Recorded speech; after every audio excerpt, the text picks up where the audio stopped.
BFM Business et Tech Co présente De quoi je me mêle, François Sorel. Bonjour à tous, quel plaisir de vous retrouver comme chaque week-end, votre petite heure dédiée à la tech, évidemment sur BFM Business, en priorité, en exclusivité dès le vendredi midi, sur YouTube et en podcast audio, avec en plus en podcast audio le petit module bonus. Évidemment, on est très heureux d'être là. Je vous rappelle aussi bien évidemment que ce de quoi je me mêle, c'est toute l'actualité tech, et comme il y a énormément d'actu pour ce numéro, et bien voilà, pendant 52 minutes, on va refaire l'actu de cette semaine avec nos deux experts que vous connaissez qui font partie de la famille de quoi je me mêle. Je vous rappelle le hashtag DQJMM, bien évidemment, si vous voulez réagir à tout ce qu'on raconte sur les réseaux sociaux et notamment sur X. Bienvenue à vous toutes et à vous tous. De quoi je me mêle sur BFM Business et Tech Co. Voilà, pour débuter, un mea culpa, car la semaine dernière, peut-être l'avez-vous remarqué. Si vous ne l'avez pas remarqué, je vous conseille d'aller voir un audioprothésiste parce que vous avez un problème. On a eu un souci de son dans De quoi je me mêle. Un gros souci, autant vous dire que ce week-end a été mouvementé ici. Et donc voilà, on s'excuse premièrement parce que voilà, ça arrive, hein, de temps en temps, on fait des bêtises. Et le son était hyper saturé. Alors pas sur tous les canaux, mais malheureusement sur le podcast audio qui est notre premier vecteur en fait d'audience, il y a eu ce souci-là. On a vite corrigé, pas assez vite, mais bon, voilà, vous savez, c'est comme ça. Donc on s'excuse, voilà, ça arrive. C'est promis, on va essayer de ne plus le refaire, ce truc-là. Voilà, petite parenthèse importante. Mélinda Davansoula, c'est avec nous. Salut Mélinda. Bonjour François, bonjour Anthony. De la rédaction de BFM Tech et Anthony Morel, bien sûr. Salut Anthony. Salut François, salut Mélinda, salut tout le monde. Ça me donne l'occasion de saluer un de nos auditeurs fidèles, qui est un policier qui habite en bas de chez moi, que je croise très régulièrement, un fan absolu de DQJMM, et c'est lui qui m'a alerté sur les problèmes audio. Il m'a dit c'est pas possible à l'émission, voilà, il y a un gros problème. Il y a un problème, ouais, c'est clair. Voilà. Non, et puis je remercie tous ceux qui nous ont alertés sur les réseaux sociaux, etc. Avec toujours beaucoup de bienveillance et jamais, parce que c'est vrai que sur les réseaux sociaux, souvent c'est assez. Ça peut vite monter, ouais. Ça peut vite monter. Toujours bienveillant et enfin, je trouve que la communauté de quoi je me mêle est incroyable et on vous en remerciera jamais assez. Voilà, on range les violons, ça y est, ça c'est fait. C'est sur on le prend côté. notre belle et douce voix, et tout va bien. Et on enchaîne avec l'actu du moment. Je vous le disais, beaucoup de choses et on se rend compte que petit à petit, on en sait de plus en plus sur la roadmap d'Apple concernant les nouveaux smartphones qui vont sortir. Et notamment, alors encore une fois, ce ne sont que des rumeurs, mais vous le savez que depuis plusieurs années, en général, quand il y a des rumeurs qui sortent chez Apple, elles se confirment. Et là, les dernières pour la QV 2026 de septembre, Anthony, c'est qu'on pourrait avoir, alors ça on le sait depuis un moment, un iPhone pliant. Mais la news, c'est qu'on pourrait même en avoir deux. Ouais, deux pour le prix d'un. Enfin non, il faudra payer les deux quand même. Mais, et à mon avis, ouais, ça va peut-être un peu douiller à en mettre plus de côté parce que ça va faire mal. C'est clair. Mais c'est vrai que, alors, on a la quasi-certitude qu'on va en avoir un en 2026, donc au pire 2027. En tout cas, la version sur laquelle il y a toutes les rumeurs depuis des mois et des mois, franchement, c'est à peu près certain que ça va arriver. Donc, c'était un format comme les Galaxy Fold, hein, donc pour le coup, donc c'est un format qui se plie comme une tablette, comme un livre. Hein, ça, c'était celui auquel qui transforme votre iPhone en iPad mini. Quoi, voilà, en gros, c'est exactement ça. Voilà, celui-ci, on a de plus en plus de rumeurs et on est à peu près certain que ça va arriver. Là, la nouveauté, ou la nouvelle rumeur, en tout cas, si l'on en croit la presse américaine, mais qui arrivera probablement un peu plus tard, c'est que Apple serait en train de préparer aussi un modèle sur le modèle du Flip. Vous savez, le Samsung qui se plie comme un clapet pour le coup, un peu comme une Game Boy Advance SP. Moi, j'aime bien les appeler comme ça. Ça me rappelle vraiment les souvenirs. L'une de mes consoles préférées qui était absolument mythique. J'adorais ce format et j'aime beaucoup ce format aussi sur les smartphones. J'aime beaucoup les Galaxy Flip. Et donc, Apple aurait aussi dans les tuyaux un téléphone à ce format-là qui serait donc plus petit, plus compact que le Fold, évidemment, hein, plus facile pour tenir dans la poche, et qui serait aussi potentiellement un peu moins cher, sachant qu'on n'a pas du tout les prix encore chez Apple. Donc voilà, on n'en sait pas beaucoup plus pour l'instant, mais a priori, dans les tuyaux, on aurait non pas une, mais deux versions du smartphone pliable. Moi, j'ai juste un truc, avant de te donner la parole, Mélinda, c'est que je me dis, ce pliant, ok, il doit être dans la marmite chez Apple, c'est clair. Il y a beaucoup trop de fuites, de trucs comme ça. Ils essaient de corriger la pliure.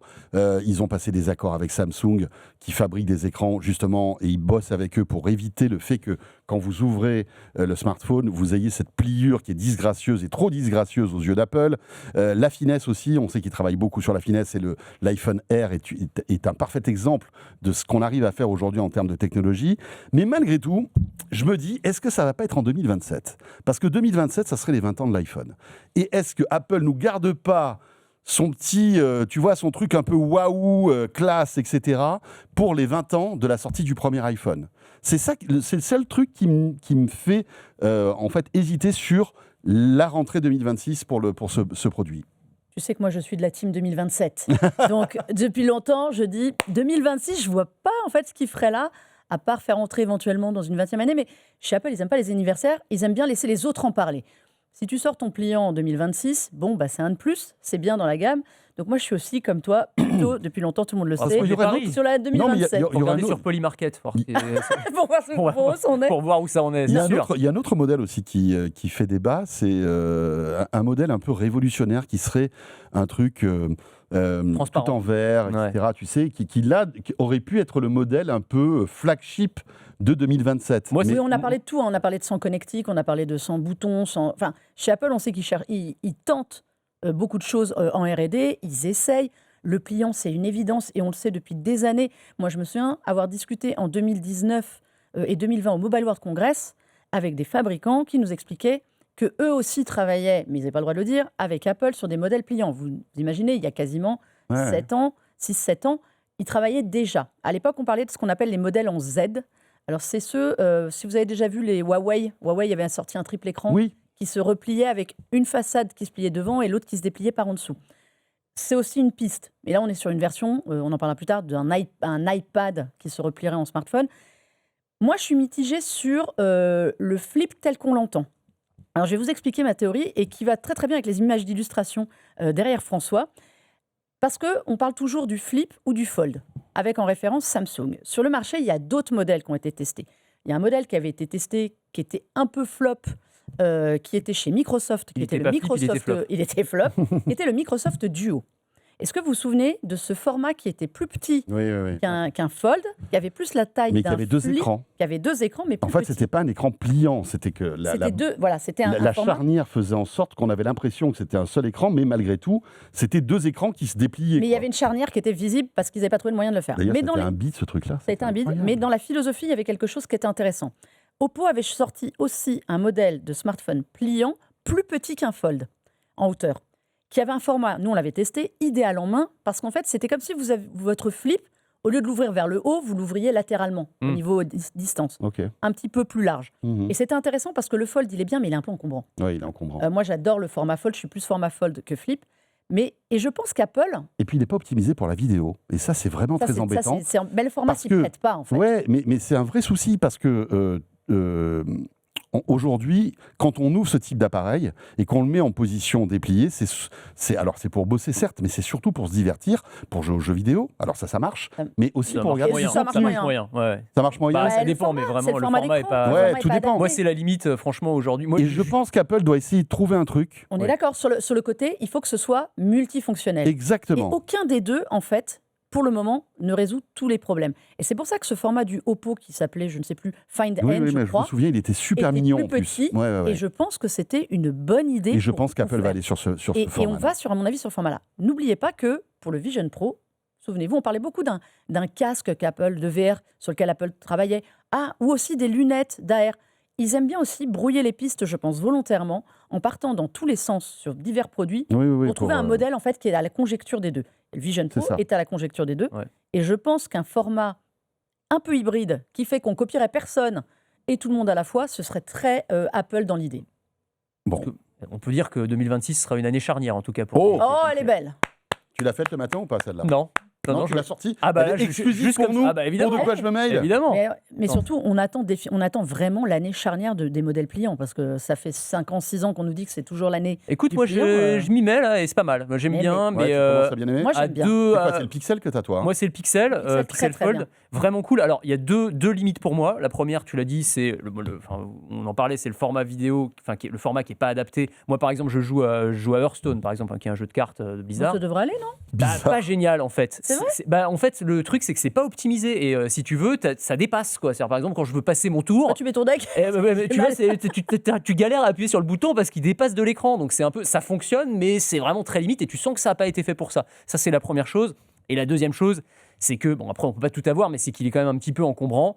Une fois que tu l'as replié. C'est pas le pire. Hein. C'est pas le pire. Mais tu vois, moi, je me sers beaucoup de mon téléphone pour courir, par exemple. Et quand tu l'as pour, dans la poche, dans la main. Ça commence à être une brique. Ça commence à être une brique. Voilà. Encore une fois, après, on peut pas tout avoir non plus. C'est hyper pratique. Par contre, moi, je pense que aux échecs, par exemple, dessus, c'est génial. Surtout. Ça devient des bijoux design. Mais je pense qu'Apple, avec leur concept d'iPhone Air, où toute la technologie est autour de l'appareil photo et le reste, c'est que de la batterie, je pense qu'ils vont nous impressionner avec le Fold.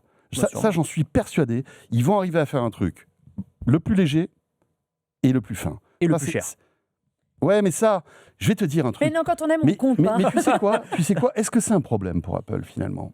Le problème, est-ce que tu veux en vendre ? Ouais, c'est toujours la question. Quoi. Ouais, c'est à mais quel ça moment sera pas... Parce qu'on disait, ils vont démocratiser le marché du smartphone. Ils vont pas le démocratiser s'ils le vendent à 4000 balles. Tu vois. Non, ils ne le vendront pas à 4000 balles, mais ça sera un truc à 2000, 2005. Et les gens achèteront. Mais tu vas 2000, voir. Vous êtes gentil. Hein. 2000, c'est les prix, tu vois. Ouais, mais en fait, ça commencera peut-être à 2000 à 256 gigas et ça montera à 3000 si tu prends 1 Tera ou 2 Tera. Ah ouais, tu vois ce que je veux dire ? Ouais. Mais autant le Vision Pro était un bide, pourquoi ? Parce qu'on ne sait même pas à quoi ça sert, en fait, finalement. Et tu ne vas pas mettre 4000 $ dans un truc où tu sais pas véritablement ce que tu vas en faire.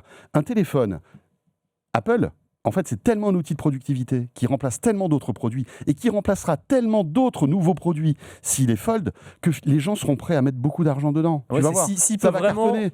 Tu sais que les modèles qui se vendent le plus chez Apple, c'est les modèles haut de gamme. Et les gars n'ont aucun problème à mettre 1500, 2000 balles dans un téléphone. Quel que soit leur revenu. Et quel que soit leur revenu, ils vont préférer. Il y a une limite quand même. Économiser. Tu peux pas mettre 3000 balles dans un téléphone. Non, mais tu vois, si l'iPhone, c'est le seul produit qu'un chômeur qui le veut prend et qu'un milliardaire prend. Ils ont le même. Ouais, ils ont le même. Un autre produit. Alors, ils n'ont peut-être pas le même modèle, mais ils ont extérieurement le même. Exactement. Trouve-moi un autre produit tech actuel où les gens ont le même produit qui n'est pas. Ouais, mais regarde, je rappelle quand même. Ton Fold, il a combien ? Le Fold, il est très cher. Non, mais nous, après, on a l'avantage d'en tester plein. Non, mais ce que je veux dire par là, c'est que le Pixel Fold coûte très cher, tu vois. Et le Samsung Fold aussi coûte très cher.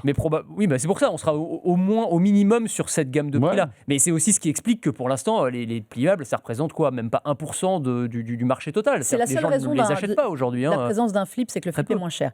Après, n'oublions pas que c'est Samsung qui a fixé les prix sur le marché des pliants. C'est eux qui sont arrivés. Samsung, s'ils ne courent pas après Apple, ils sont aussi là pour fixer des bases qui sont élevées. Tout le monde s'est fixé, que ce soit Honor, Huawei, tous ceux qui sont allés sur le marché du pliant, se sont fixés sur Samsung. Honnêtement, c'est bien, ce sont des bijoux technologiques. Oui, c'est très cher. Je pense qu'il y a moyen de baisser. Comme Motorola a essayé de faire baisser le prix des flips, qui pour moi d'ailleurs sont de meilleurs appareils, les Motorola Razr, que les Samsung. Que les Samsung Galaxy. Ouais, d'ailleurs, pour le coup, Samsung court après Motorola en termes d'innovation. Et les Honor aussi. Non, mais c'est pour ça. Donc je pense que tu vois, il y a moyen de rester dans des prix, même pour Apple, un peu plus rationnels. Il faut rappeler que le prix moyen d'achat d'un téléphone en France, c'est autour de 300-400 €. Donc, ah oui, bien sûr, là, on parle à des gens, on parle à une... Non, mais c'est sûr. Là, on touche, on va dire, l'élite et le très haut de gamme, mais je pense qu'ils peuvent trouver leur clientèle là-dessus. D'ailleurs, notre deuxième news, c'est Samsung. Samsung qui a annoncé il y a quelques mois de cela, rappelez-vous, ce téléphone, alors encore plus bluffant, composé de 3 écrans. C'est-à-dire que vous dépliez le téléphone comme ça et vous avez 3 écrans qui forment un iPad. Là, c'est même pas un iPad mini, c'est la taille d'un iPad. Une vraie tablette. Ce truc-là a été sorti en Corée du Sud au début, un peu en catimini, parce que voilà, Samsung devait se dire, on ne sait pas trop ce que ça va donner. Visiblement, ça a marché en Corée du Sud. Ils l'ont sorti aux États-Unis. Et je crois que ça cartonne. Rupture de stock. Alors après, rupture de stock. S'ils ont mis 100 sur le marché. S'ils en ont mis une palette pour tous les États-Unis. Ce qui est probable, on le dit en rigolant, probablement qu'ils n'en ont pas mis des masses et que du coup, ils annonçaient la rupture de stock. Il y en a pas là-dessus, Mélinda. Mais sur le nombre. Non, mais est-ce que ça a été un gros lancement ou un lancement En fait, il est sorti quasiment en même temps dans les deux confidentiel. pays. Ils voulaient, moi je leur avais demandé parce qu'on a pu mettre la main dessus et le tester un peu en leur disant c'est quand même dommage qu'on l'ait pas en Europe. Ben non, ils vont taper sur des marchés où ils sont sûrs d'avoir des gens pour le tester. Où les gens ont de l'argent aussi. Oui, pas un pays. Parce que n'oublions pas, c'est un trifold, donc 3 faces, c'est 1 000 € par face. Hein, donc on va pas se mentir, ça commence à être un budget mais regarde, d'Apple. Même s'ils en avaient que quelques-uns, c'est parti comme des C'est parti très vite, ouais. Tous les early adopters se sont rués dessus, évidemment. Et honnêtement, je les comprends, c'est pareil, c'est un bijou. Moi, je l'ai eu en main. Il est d'une finesse. C'est extrêmement bluffant. Moi, je le veux celui-là. Moi, il me donne vraiment envie. Moi, c'est. Et il nous dit qu'Apple c'est cher et on lui dit. Mais non, mais franchement, il me donne vraiment. Pour le coup, parce que si t'as un téléphone il fait partie de la team Android, le gars. Juste. Donc, Non, alors attends, parce que non, mais c'est hyper cher. C'est hyper cher. On est d'accord. En revanche, là, pour le coup, on a vraiment, c'est ce que tu disais, un téléphone qui peut faire à la fois téléphone et tablette. Donc déjà, t'as vraiment 2 appareils en un. T'as plus besoin d'acheter ta tablette à côté. Alors après, ça fait pas même le téléphone plus la tablette, ça fait pas 3000 normalement. Mais pour le coup, en termes d'outils, c'est pas loin quand tu prends des gros si stockages. tu prends des très gros, stockages. Et puis quand on sait que le stockage est en train de s'enflammer, en plus, ça va être chaud. Mais en tout cas, moi, ça me donnait envie. Alors après, à la petite limite près aussi, je regardais pour le coup l'encombrement et le poids. Là, on est sur du 300 grammes, donc ça commence à faire vraiment, voilà. Mais c'est 10 c'est pouces normal. Quand on l'ouvre, c'est 10 pouces. 300 grammes, là, c'est quasiment le double d'un iPad standard. Vous imaginez un iPad. Voilà. Mais honnêtement, c'est bluffant et j'ai adoré l'avoir en format feuille, vraiment la verticale, de le tenir, de pouvoir avoir un affichage en navigation, en lecture, ça c'est bien. Et pour la vidéo, pour le coup, quand tu le mets en grand format à l'horizontale, là t'es royal au bar. Mais j'ai voulu faire juste un reproche parce que j'avais testé aussi le Huawei, qui était un trifold dans le même, donc ce que je vous disais tout à l'heure, qui s'ouvrait différemment. Là pour le coup, on est obligé d'ouvrir les 3. Le Huawei avait une petite subtilité qui faisait que vous pouvez tout replier, donc avoir qu'un seul écran, mais aussi avoir une partie avec 2 écrans.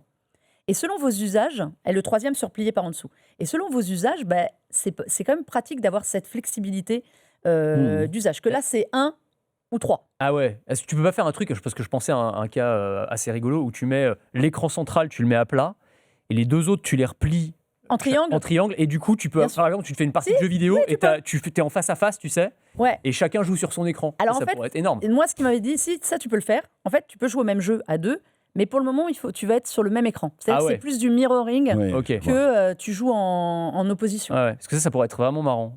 Donc, non, mais il y a des c'est un beau pari sur l'avenir. C'est très rigolo. Mais ça va être intéressant de voir si Apple, comme souvent d'ailleurs, arrive à augmenter un marché et à le casser finalement pour que ça devienne grand public. Parce que je crois qu'aujourd'hui, il se vend 20 millions de pliants par an sur je ne sais pas combien de centaines de millions de téléphones vendus. C'est même pas 1% de part de marché. Voilà. Pas 3, c'était un truc assez faiblard, et sachant que la majorité, c'est Samsung seulement. Exactement. Donc, oui, non, mais il y a...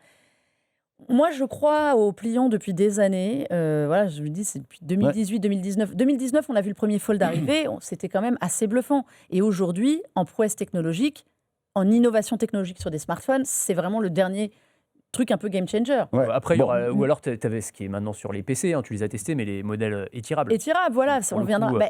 Ça, peut-être on y arrivera aussi. Oppo avait tenté. Ils avaient fait un Find de je ne sais plus quoi là qui s'étirait. Les Oppo étaient très cool, mais je pense que ça durait 3 mois. Moi, j'aurais trop peur de le casser. Trop peur de casser le mécanisme. Mais c'était très très cool de voir le téléphone qui s'étirait devant toi. Oui, c'était super ça. Ou l'écran. On verra bien ce qui va se passer. En tous les cas, moi, je me frotte les mains parce que toutes ces histoires de smartphones pliants, en tout cas chez Apple, vont peut-être me permettre de me faire offrir une pizza. Pourquoi par Léa, notre productrice, qui n'y croit pas, et on a fait un pari. Elle ne croit pas à quoi? Elle ne croit pas que Apple va sortir un smartphone pliant. Et donc, je pense que je vais avoir ma petite pizza offerte. Si vous voyez. Léa, il faut je vais faire toute option en pizza. C'est ça. Même si je déteste ça, je vais mettre tout ça, enfin plein de trucs, tu vois, foie gras. Etc. Très bien ça. Ça va être cool. Il faut qu'elle parie sur le modèle. Pas sur le fait qu'ils en sortent un. Là, je crois qu'elle s'est perdue d'avance. Ou alors elle connaît des insides avec Tim Cook, je sais pas, mais. Il a dit moi vivant jamais. Bon, on partagera la pizza. Allez, pas de souci. On enchaîne avec une autre actu très intéressante, c'est l'IA, bien sûr, et c'est Google qui a sorti un truc qui s'appelle Genie et qui est quand même assez impressionnant, qui permet quasiment de fabriquer des jeux vidéo à la demande. C'est-à-dire qu'on se rend compte que l'intelligence artificielle, aujourd'hui, vous permet de faire plein de choses, de résumer des textes, etc. Ça, on s'en sert au quotidien, de générer des images. Ça sert aussi pour plein de trucs. Et là, pour faire des sites web, par exemple, avec Gemini, vous pouvez faire des sites web. J'ai essayé, c'est pas aussi facile que ça. Mais bon, ça vous donne le code. Avec Claude, ça fonctionne très bien. Voilà, Claude. Et là, Genie, qu'est-ce que c'est ? Genie, pour le coup, c'est l'étape d'après. C'est-à-dire qu'à la fois, on peut fabriquer de la vidéo, on pouvait déjà le faire avec Sora ou avec VO3 chez Google, par exemple. Mais là, pour le coup, on va pouvoir créer un monde virtuel dans lequel on va pouvoir interagir. C'est-à-dire que tu vas lui donner un prompt. n'importe quoi. Alors sur les images qui étaient montrées par Google, moi je l'ai pas testé encore parce qu'il faut avoir l'abonnement Google à $250 et je l'ai pas encore. À 300. Ou $300. On pourrait faire un effort quand même, Voilà, Anthony. je voulais le faire passer en note de frais, mais ça passait pas. Donc voilà. Et donc du coup, tu disais voilà, je voudrais un Shiba Inu qui se balade à la montagne. Et donc tu as l'image du chien, etc. Et tu peux en fait prendre le contrôle du chien comme si tu étais dans un jeu vidéo. Et tu peux ensuite, jouer avec, le faire bouger. Et c'est l'IA qui va réimaginer en fait à chaque mouvement la totalité de l'image pixel par pixel. Alors il y en a plein qui se sont amusés, qui ont créé des clones de Zelda, des clones de Fortnite, des clones de Minecraft, GTA 6. de GTA 6 évidemment, alors qui a généré tout un débat, d'ailleurs on va en parler, qui sont un peu des clones, oui alors ça fait un peu clone de Wish quoi, c'est pas aussi incroyable évidemment qu'un jeu AAA aujourd'hui. Clone de Wish. Mais c'est le GTA Wish un peu, ou le Zelda Wish, mais c'est quand même relativement impressionnant. L'autre fonctionnalité qui a été montrée par Google, c'est tu prends carrément une photo. Donc là, imagine, on prend une photo de nous trois sur le plateau et on va pouvoir, je vais pouvoir jouer avec François. François va devenir le personnage principal du jeu vidéo. Je vais pouvoir te faire lever de ta chaise, sauter sur la table. Tu vas aller parler à Mélinda, vous allez discuter. En gros, le potentiel, il est incroyable. On peut se faire un combat, toi et moi. On peut se faire un combat, on un peut se battre. Tekken, toi et moi. Ouais, Tekken et Mélinda qui arbitre. Tekken des QJMM, absolument. On pourrait imaginer C'est ça. drôle. Alors, encore une fois, c'est limité. D'abord, il faut avoir l'abonnement payant. Ensuite, on peut faire des jeux, mais c'est 1 minute la limite de jeu pour l'instant. Donc, c'est très, très limité. Mais C'est-à-dire, tu peux jouer qu'une minute. Ouais, c'est C'est ça. une séquence. C'est une séquence. Maximum de création d'1 minute. Voilà. Mais Mais après, c'est un jeu, un vrai jeu. Alors non, c'est plus complexe. Et là, tu touches aux limites de ce Ou qu'on est-ce a que c'est vu. une vidéo générée qui ressemble à un jeu? C'est en fait, C'est ça la en fait, question. c'est tout le débat. Je vais Project me faire Genie. insulter déjà pour avoir dit que c'était Ouais, mais un jeu. attendez, pardon. Déjà. parce que vous allez m'offrir une pizza si c'est ça aussi. Non. hein. Et Project Genie, ce qui a été présenté, c'est un mélange des savoir-faire de Google. Donc il y a Genie 3 qui est cette IA de modélisation d'environnement 3D. Après, tu as Gemini, que tout le monde connaît, et tu avais Nano Banana Pro. Ce qui fait que tu as tous les éléments pour créer ton environnement jouable et qui va évoluer en temps réel. Ouais. Après, tout ce que tu veux lui faire faire grâce à Gemini. Et à partir, comme a dit Anthony, à partir d'une image, d'une vidéo, d'un prompt, tu lui donnes un environnement. À partir de ce moment-là, tu as ton petit personnage, parce qu'il n'y en a pas 50 des personnages non plus. Tu ne vas pas mettre une ribambelle de monde. Ce n'est pas des mondes ouverts comme on voit dans les jeux vidéo. Tu peux l'animer, tu peux le faire bouger, tu peux lui faire des choses. Mais tout, ça ne génère qu'une séquence d'1 minute. Donc, tu n'es pas dans un jeu. Tu es dans une séquence jouable éventuellement, avec une mission à faire. Et c'est là les limites pour le moment. Mais c'est-à-dire que la durée de ton jeu, ça sera 1 minute. C'est pas un jeu en fait. C'est une séquence jouable. Alors c'est Comme si tu avais une démo de jeu Non, vidéo, mais en fait. c'est Je te Ça veut dire l'accorde, que c'est tu la vas- sémantique, mais Non, mais tu interagis sur une vidéo, en gros, c'est ça. en gros, tu as créé ton environnement. Donc pour tous les créateurs Mais d'environnement 3D, Ouais. c'est génial parce que ça te fait ça hyper rapidement. Et derrière, on te dit voilà comment tu pourrais l'animer en fait, si tu veux. Comment ton personnage que tu as créé, tu pourrais le faire bouger avec des limites. L'IA n'a aucune mémoire de ce que tu viens de faire 15 secondes avant, par exemple. Il y a une séquence qui était très drôle sur un miroir, où le personnage passe d'un miroir, il a un miroir devant lui, un miroir derrière lui. Là, l'IA, elle est en panique, elle ne comprend pas. Donc, dans le reflet, le personnage est complètement dégingandé parce qu'il se retourne, mais la tête reste de face. Enfin, tu vois, elle ne mémorise pas. Donc, c'est Ouais. extrêmement prometteur. Mais en revanche, on ne sera pas tous développeurs de jeux vidéo demain matin. Ouais, Ouais, mais pas demain, peut-être pas demain matin, mais après-demain. C'est Exactement. ça la question, Moi- c'est toujours pareil. Pour moi, je suis assez d'accord avec François. C'est-à-dire, j'ai vu les débats, ça en est venu aux insultes sur les réseaux sociaux, comme Mais souvent. il y a même on part pas. Est-ce que vous avez vu cette histoire-là? Il y a même des studios de développement de jeux vidéo qui ont Ah bah, dégringolé en bourse. Take-Two, donc l'éditeur de GTA. De GTA. Unity. Bien sûr. Unity qui fait des moteurs, mais à la rigueur, Unity, c'est normal.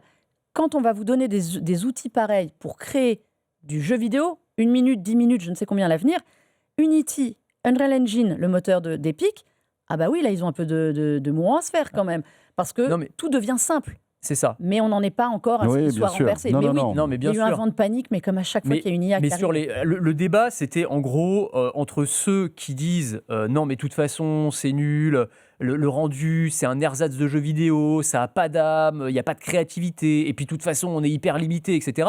Et puis ceux qui disent, moi je pense qu'ils ont raison, c'est en ayant une petite capacité de projection, de dire mais attendez les gars, c'est sorti hier le truc, enfin, projetez-vous dans 6 mois, dans 2 ans ou dans 5 ans. Vraiment l'exemple à garder en tête, c'est les vidéos de Will Smith qui mange des spaghettis. Vous vous souvenez quand on demandait à Will Smith qui mange des spaghettis à une IA il y a 2 ans, une IA vidéo, c'était de la bouillie. Aujourd'hui, vous avez une image ultra réaliste de Will Smith Non. qui mange des spaghettis. Il y a beaucoup de choses à l'IA aujourd'hui qui sont flippantes. Enfin, on a voilà. vu plein de vidéos Donc- de gens qui prennent oui. la parole avec la tête. Moi qui parle, par exemple, en mettant la tête d'Anthony sur moi au rendu, je peux lui faire dire n'importe quoi. Bien sûr. Là, on est sur quelque chose d'extrêmement flippant. Donc je pense que tu vois, moi je ne serais pas étonné si d'ici, alors je ne sais pas si ce sera dans 6 mois ou si ce sera dans 2 ou 5 ans, mais que en fait à la fin, chacun puisse créer avec son univers, avec ses goûts, les personnages qu'il veut, et puis créer un jeu à partir de ça. Moi, je ne vois pas l'impossibilité, si tu veux. Je ne pense pas qu'il y ait de barrières techniques. Il y a certainement des barrières de ressources pour l'instant qu'il va falloir faire sauter, mais qui sauteront à un moment. Regarde, les et en mondes fait, sont on vides. y arrivera. Et évidemment, aujourd'hui, on n'est pas au rendu d'un jeu AAA ou du prochain GTA qui va sortir, etc. Parce que c'était la comparaison. Les gens disaient, oh, mais ça n'a rien à voir, etc. Moi, je comprends que les gens qui bossent dans le jeu vidéo sont un peu énervés par ça et qu'il faille se réinventer aussi en utilisant ces outils. Mais clairement, on va, comme je dis souvent, on n'arrête pas la marée avec une serpillière. Et cette tendance-là, on ne l'arrêtera pas. Et clairement, ça va transformer profondément l'industrie du jeu vidéo. Et puis, on peut imaginer que si Gemini et Google travaillent là-dessus, OpenAI va faire un truc aussi. Les Chinois, pareil. Il faut se spécialiser sur la vidéo. En revanche, ça apporte une goutte d'eau à un débat actuel dans le jeu vidéo autour de l'IA. Enfin, moi, je fais beaucoup de tests d'IA, et notamment, pour le moment, c'était sur des dialogues, sur des personnages qu'on animait. Oui, ça vient, en fait, ajouter de l'inquiétude. Mais quand on prend les choses avec un peu de recul, il faut les voir comme des outils de facilité, de créativité. Oui, c'est super, mais enfin moi je vais faire ça, je vais faire une séquence rigolote d'1 minute.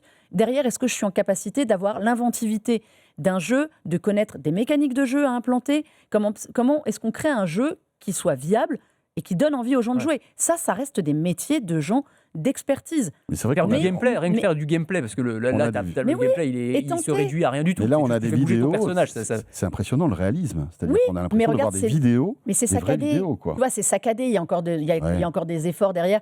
Ça va pas tout annihiler le travail d'un studio. Mais en revanche, on peut se dire, j'ai envie de créer tel environnement. Est-ce que ce que j'ai dans ma tête, comment on peut le rendre vivant ? Et là, ça va être un outil. Ou pour des unités de studios qui vont se dire, on tente un truc. Ben voilà, tu n'as pas besoin de mobiliser 25 personnes, tu as 4 personnes qui vont bosser sur une micro-séquence qui derrière sera développée à plus grosse échelle par des vrais gens dont c'est le métier. Mais ça peut être une base de travail. Je pense qu'il faut prendre ça comme une base de travail. Évidemment que ça va évoluer et peut-être que dans un an, il y a des gens qui sortiront des vrais jeux. Je pense quand même qu'il y a du boulot. Oui, je pense aussi. Mais en tout cas, c'est fascinant. On fait une petite pause. Mélinda, Anthony, on revient dans un instant. On va évoquer dans la deuxième partie de ce De quoi je me mail, à la fois sur YouTube, en podcast audio, vous n'avez rien à faire puisque ça va suivre, et sur BFM Business aussi. La 8K, où est-ce qu'on en est concernant la 8K ? Vous allez voir, c'est pas joli. On parlera aussi de l'éventuelle arrivée d'Alexa Plus. Où est-ce qu'on en est ? Il y a des petits signaux comme ça de ci, de là, qui prouvent qu'on serait peut-être pas loin de l'arrivée. Et puis, on vous dira quels sont les meilleurs smartphones qui ont la meilleure batterie. Et voilà, vous avez vu ce teasing, donc vous êtes obligé de rester avec nous et d'écouter la deuxième partie de quoi je me mêle en fait, en gros. Oui, je sais, tout est calculé, c'est comme ça. Allez, à tout de suite et merci d'être là. De quoi je me mêle sur BFM Business et Tech & Co.